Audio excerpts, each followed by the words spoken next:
What's up, guys? This is Ty Zen. I'm broadcasting from the Texas Bitcoin Conference, and right behind us, it's break time right now, lunchtime, and we have a bunch of people here around this camera right now. The first person we have is Karl. Right, say hello, Karl, from a project called Grid Plus. Okay, and I was introduced to Karl by one of our channel subscribers, and we have other subscribers from our channel in front of us here, and I also have some of my bootcamp coaching clients here with us too. So everybody would chime in with some questions, right? First of all, Karl, just so that our audience knows who you are, right? Can you share a little bit about your background? Like, where are you from? Where you currently live? And okay, are you an engineer, architect? What's your background? Yeah, so my background by training is I'm an engineer. I have a bachelor's degree in mechanical engineering. Started working at a place called Southwest Research Institute after graduating with my bachelor's.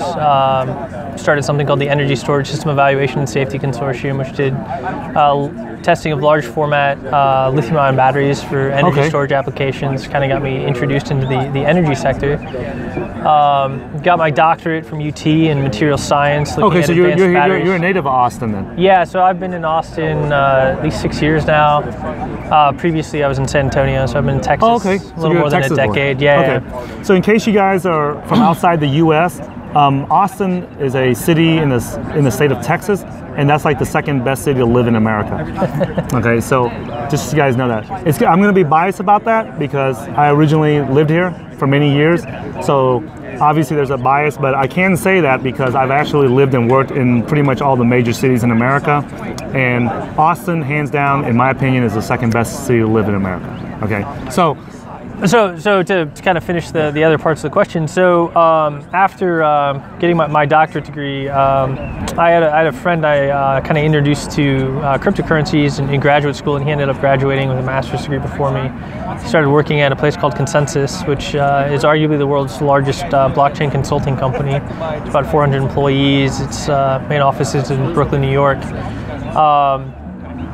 And he was working on a project for a major energy company applying Ethereum to electricity markets. And one aspect of that was networking together a swarm of smart batteries with autonomous agents that would buy, sell, trade, and settle energy in real time using Ethereum. And so he contacted me because I have a background in energy storage and batteries, and so I was doing some subject matter expert kind of consulting for that project. And then eventually I started with Consensus full time the beginning of this year. So have I talked to you or someone on your team before? Because what you're telling me, it almost sounds like to me I've heard this before from somebody else I talked to. So maybe Mark or Alex would be the other two. Maybe that's weird. Okay, so I know I talked to somebody that said something very similar to that. Okay. So so that our audience understands, right? What is the problem that you guys are trying to solve in the energy industry? Well, before we get to the problem, let me just kind of give the one-liner outline of what Grid Plus is, and then describe why it's a good sort of solution to a problem. Okay. So Grid Plus is establishing the world's first blockchain-based electrical utility, or what we call in Texas retail electricity provider. And all of our customers will be able to buy, sell, and settle their electricity in real time using the blockchain. So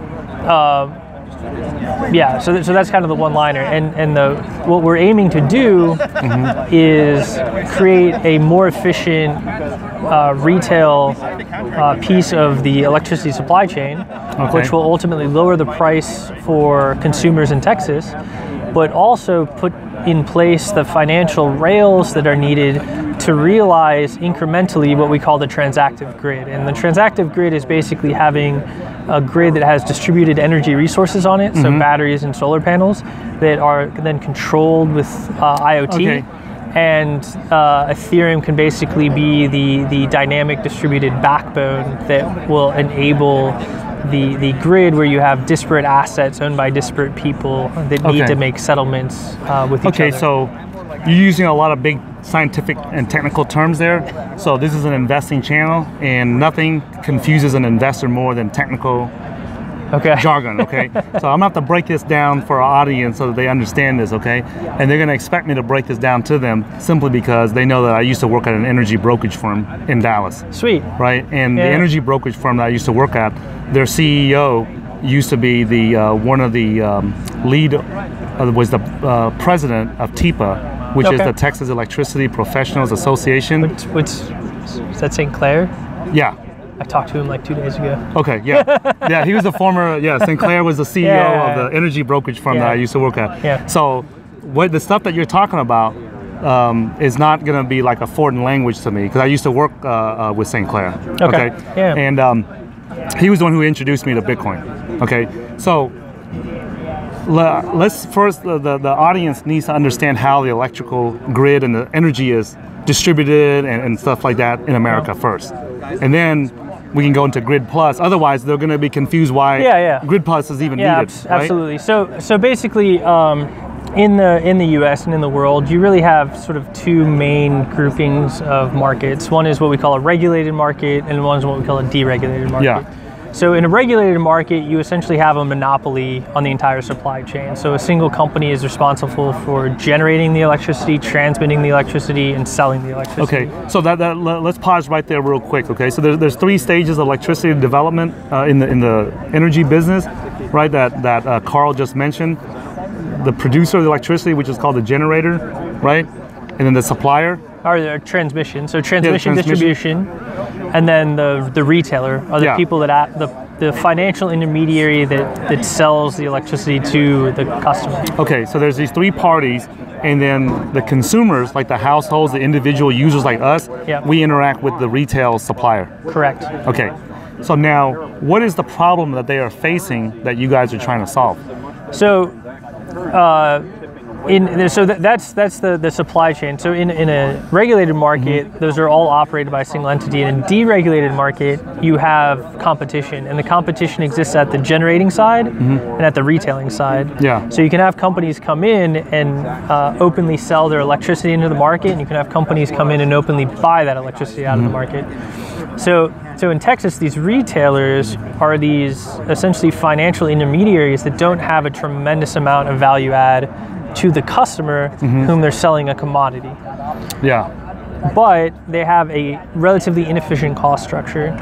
And so in Texas, the average residential customer may pay, say, 11 cents for electricity. For a kilowatt hour. Yeah. So the actual cost of that, in terms of what you could get it for out of the wholesale markets, plus the charges for distribution, are maybe 6.5 cents. So, okay, so if you buy it, like, let's say that, for example, if you buy it from the natural gas plant or the nuclear power plant, or the coal plant, you're saying that it costs about 6 to 7 cents. Well, the electricity itself costs, say, 2.5 or 3.5 cents. Okay. But then you have to pay the distribution system operators to transmit it. Yeah. And so that's the other sort of half of that actual cost, and then you get to 6.5 cents. Okay.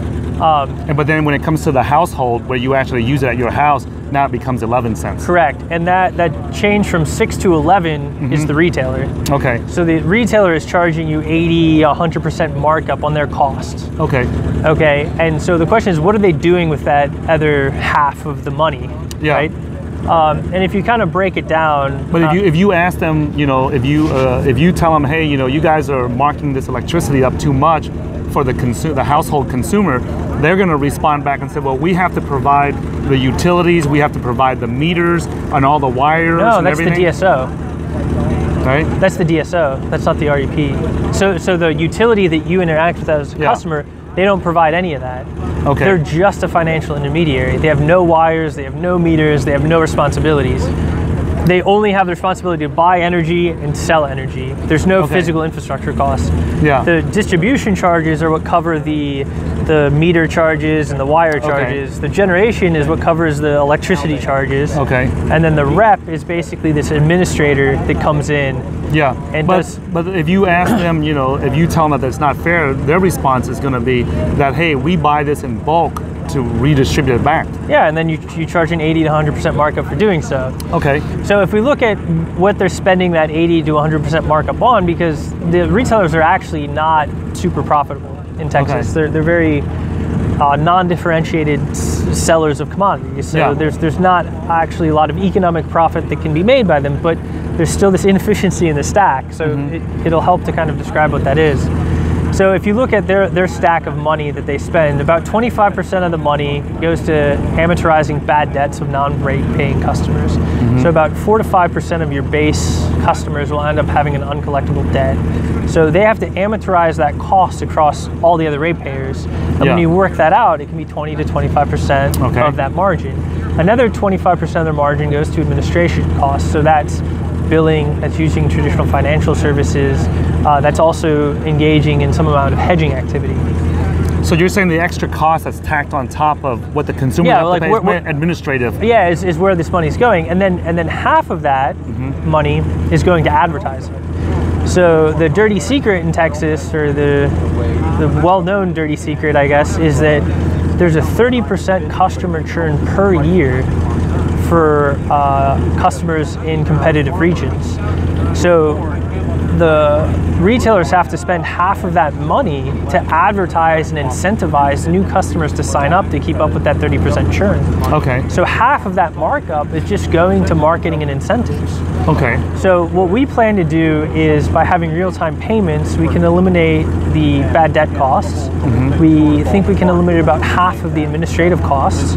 Once we have a cost-competitive structural advantage, that will then synergistically affect our marketing costs, because we can now compete on price rather than having to compete on marketing. And we can also then drive down our marketing costs. And so that's how we're going to drive efficiency out of the system.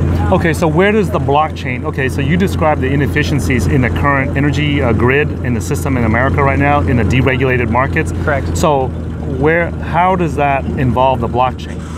Because we have a lot of ICOs, we have a lot of projects that's coming out, and some projects, they really do need a blockchain to help them solve the problem, but then some projects claim they need a blockchain just so they can raise money. Okay, so when the first question our investors are going to ask, right, our viewers are going to ask is like, why does Grid Plus need a blockchain to solve that administrative problem? Well, okay, so there's a couple things to look at here.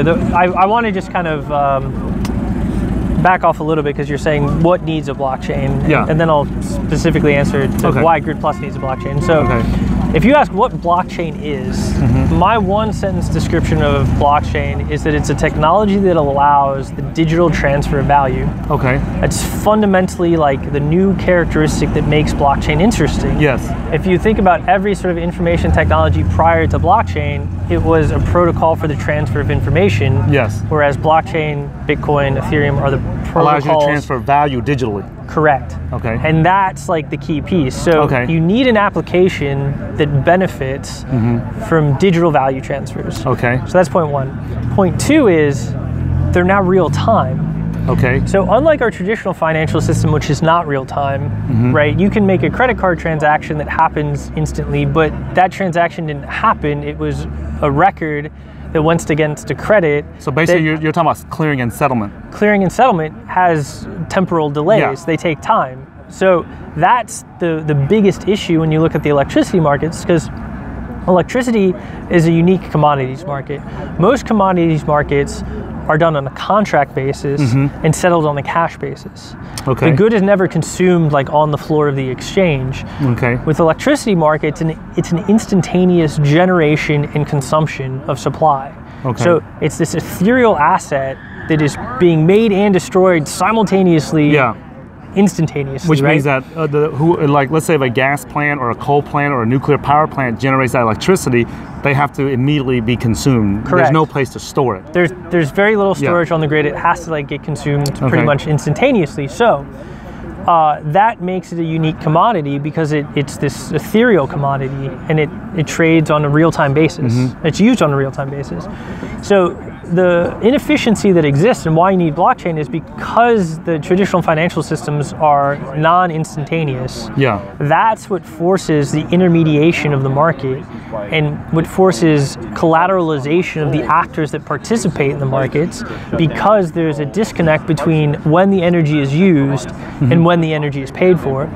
But if you enter blockchain, which can settle on an instantaneous or near instantaneous basis, you now no longer need that amount of intermediation or that amount of collateralization. So in terms of blockchain applications as a financial settlement mechanism, this is one of the most ideal situations, because it's the situation where you have this commodity that's consumed in real time, and you're now matching it with a financial system that operates in real time. But my question would be is this, right? Is that what you're saying there, that can all be done with just a database setup? How do you transfer value with a database?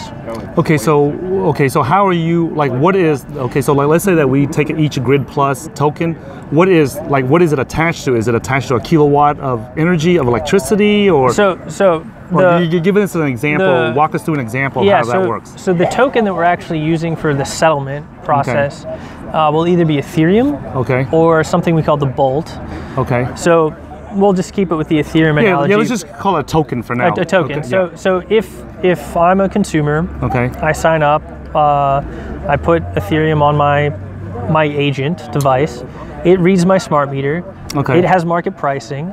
It looks at how much energy I've consumed. Every 15 minutes it signs and sends a transaction to us paying for the last 15 minutes of electricity use. So here's my question, right? So you have 3 parties right now in the state of Texas that we live in, right, that are responsible for this electricity. Correct. So you said we got the producer, which is like the gas plant, the coal plants, and the nuclear power plants that generate and produce electricity. Correct. Then you got the REPs, right? Right? And these are the guys that buy electricity from the wholesalers. Correct. And then they sell it back to these guys. The consumer. The consumer, right? But this third party is actually the utility company. Right? These guys sell electricity. Right, because the energy firm I used to work for was these guys. Yeah, so hold on, I think we're getting a little bit confused with the players. So you have the generators. Yeah, the generators. You have the distribution. Yeah, the distribution. Transmission distribution. Yeah. And then you have the reps. Yeah. And then you have the consumers. Yeah. So the reps interact with the generators and sell the energy to the consumers. So where does the token come in? At what point does it come into effect? It is the method of payment from the customer to the rep or the utility. So the customers are now, instead of buying their electricity on a credit basis, which there are real financial costs for doing, they're buying it on a real-time basis, which eliminates that credit risk. But the confusion I have is this, right? Is that, let's just say that we have the nuclear power plant putting electricity into the grid, and then we have the natural gas plant putting electricity into the grid, right? How are you going to attach the token to that kilowatt of electricity that they put into the grid? Because electricity is a commodity. Right. We're not attaching it to the kilowatt hour. It's a financial mechanism of settlement, and the time frame of which settlement can happen on a blockchain will match the time frame on which consumption of electricity happens, and that's where the fundamental efficiency is being driven. So from a consumer standpoint, I'm a consumer. I have a tokenized asset, say Ethereum. I put it on this agent. I'm in possession of this asset on this agent device. The agent just is settling it every 15 minutes with the REP or the utility. And so the utility is, I mean, you could say they're operating on a credit basis still, but it's a 15-minute credit basis. It's not a 30-day credit basis. So my house right now, right? Like, let's say my house right now, it has an electric meter on there. Correct. Right, and every month as I use electricity, it goes through the meter, it calculates how much electricity I consume, and then the utility bills me for that. Yes. It's like, let's just say, for example, it's 10 cents per kilowatt, right? What I'm saying is that you're saying that where at what point in that does the token come in is what I'm confused at. So it's the method of settlement. So you take, instead of paying for your bill in dollars, you're paying for your bill in Ethereum. But and instead of paying your bill once every 30 days, you're paying your bill every 15 minutes. But I can do that once a month with my US dollars. What's Well, there's a significant credit risk that exists, and the cost to the retail energy provider for dealing with non-recoverable debts of their ratepayers is about 25% of their margin. But basically what you're saying is that when they give me the electricity to consume, right, there's a chance that, and not everyone in my neighborhood is going to pay on time. Correct. So there's going to be bad debt there, you're saying? There's a cost to credit, yeah. Yeah, so they have to factor that into the cost of electricity. Correct. For the people that are not paying their electrical bills. Correct. So just because I pay it and you pay it doesn't mean that everyone in the neighborhood is paying for it. Correct. So the people who don't pay for it, it costs the electricity companies money. Which they pass on to everybody else. And they spread that risk onto everyone. Okay, that's understood. That's easy to understand there, right? I'm still trying to figure out, like, how does the token, the cryptocurrency token, comes into play? So you're saying that instead of me paying my electricity bill. Well, let's not get into that. But yeah, no. So it helps because it reduces the time frame that you're paying the bill. So if I'm paying in real time, I no longer have a credit risk. Okay. Right. So I can eliminate that 25% cost. But how realistic? Let's just say that the utility company allows me to pay with Bitcoin or Ethereum or any token, right? Yeah. Like, how realistic is that for a normal household in the state of Texas or any state to realistically go get ethers or Bitcoins and pay their electricity bill with that? Because that's we've obfuscated the system such that the average user doesn't know that they're using blockchain. Okay. Doesn't need to use Ethereum. They can use a token that we call the Bolt, which is a USD stable token. So it's essentially allowing us to still have this idea of real-time payments, but doing it without forcing customers to understand or carry the forex risks associated with owning a cryptocurrency. So we're the issuer and we're the redeemer of the Bolt. So from their perspective, it kind of looks like a prepayment. So they'll send us money, we tokenize that, and then we send it to their agent, and then their agent pays us that money back over time. And then we do the accounting on our back end to flip the accounts. Okay, it just maybe I mean, are you guys getting this, or? Because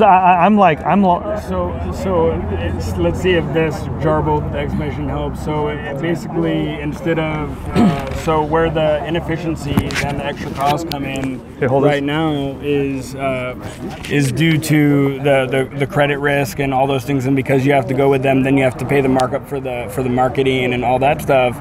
So by doing it real time, you get rid of that, and then you're able to realize some of those savings that you were describing in the beginning of this that are from the 6 cents up or whatever. Right. So if you look at the credit risk, right, we eliminate 25% of the cost. We can save about $0.015. Yes. Right.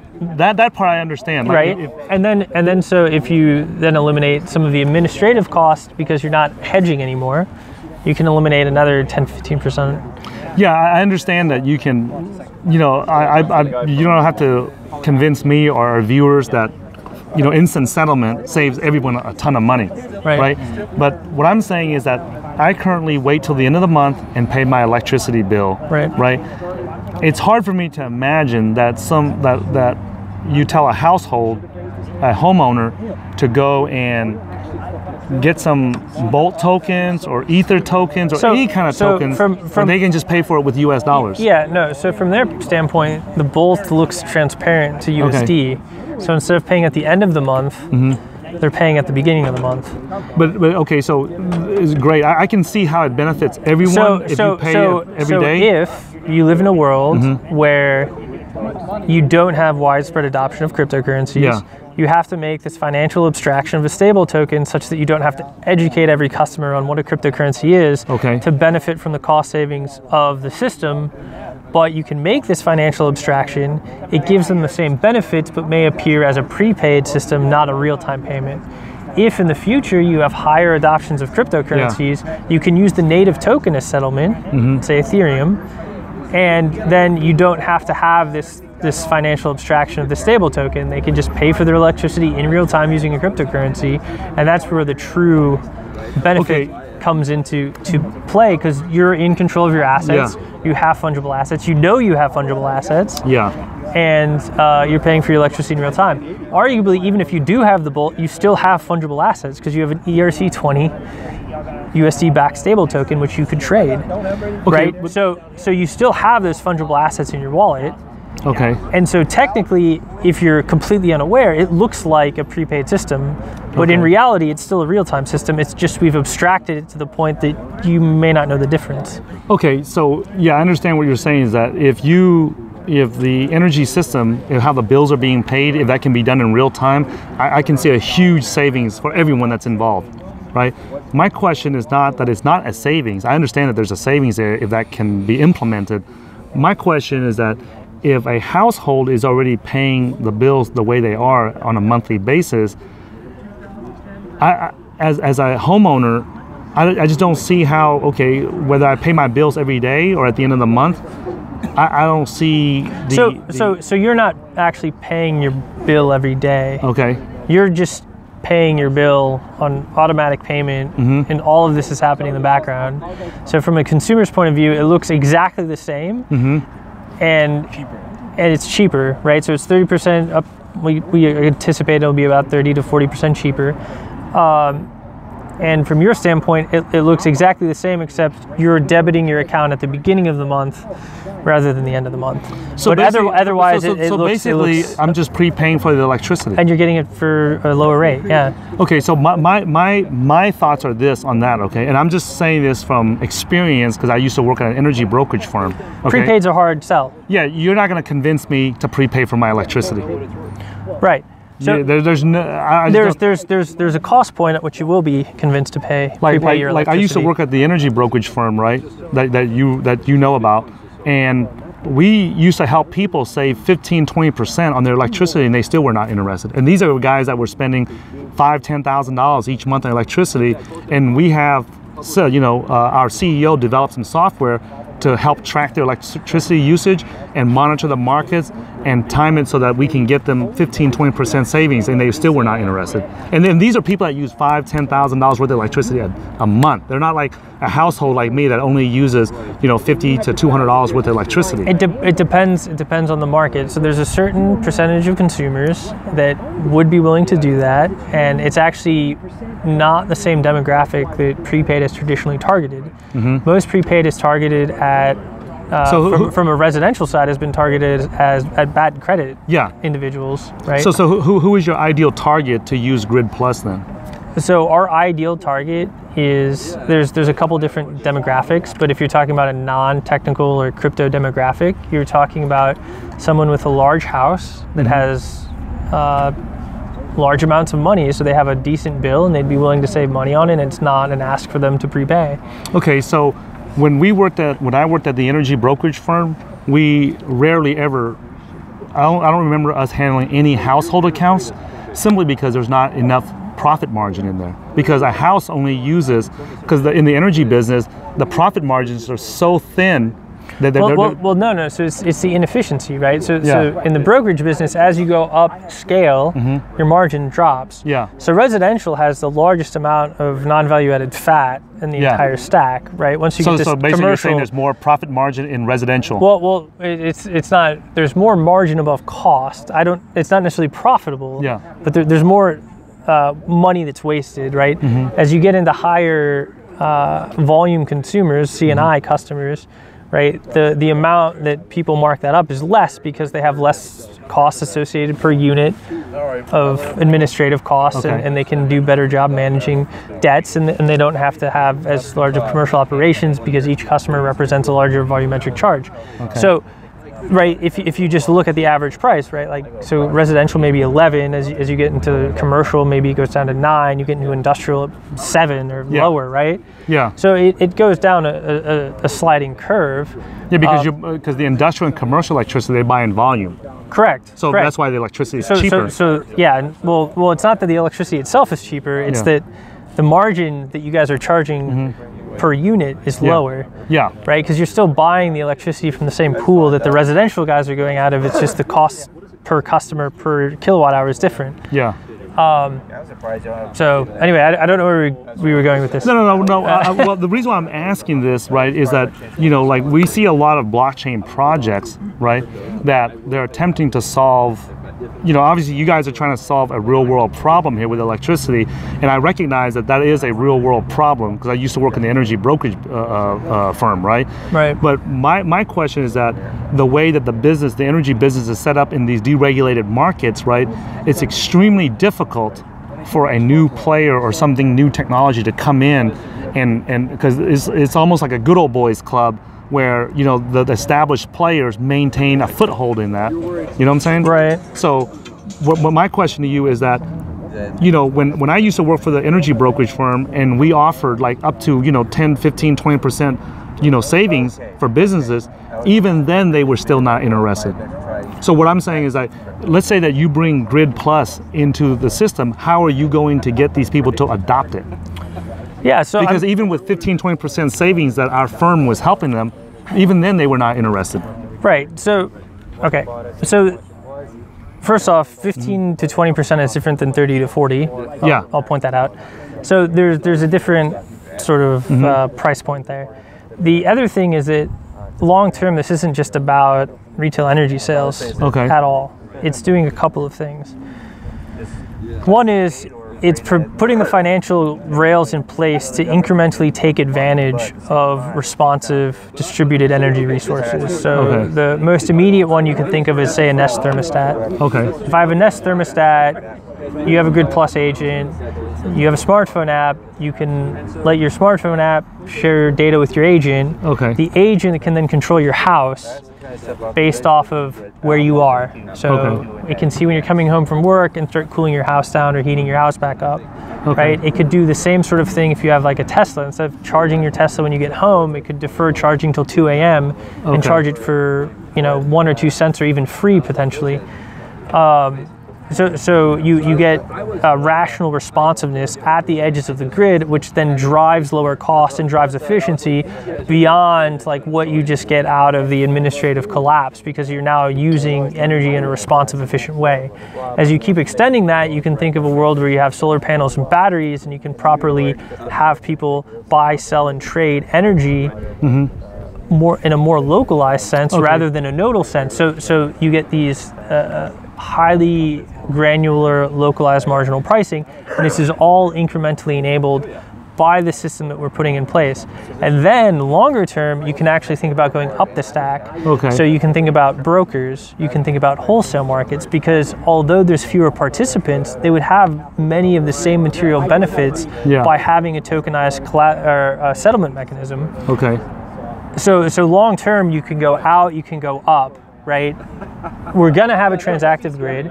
We're gonna get distributed energy resources. It's already a problem for utilities, for regulators to figure out how to price and how to pay people for having those resources.